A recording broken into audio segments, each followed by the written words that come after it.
மல்கியா 2ஆம் அதிகாரம் 4 முதல் 7ஆம் வசனம் வரை.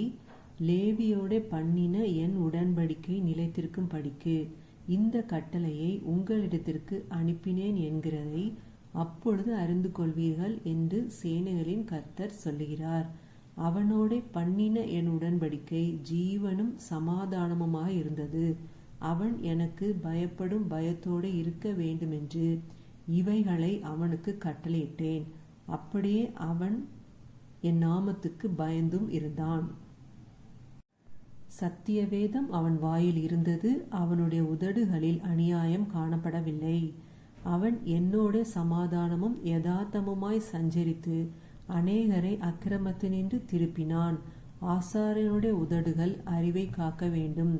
வேதத்தை அவன் வாயிலே தேடுவார்களே. அவன் சேனைகளுடைய கர்த்தரின் தூதன். ஆமேன். ஹல்லேலூயா.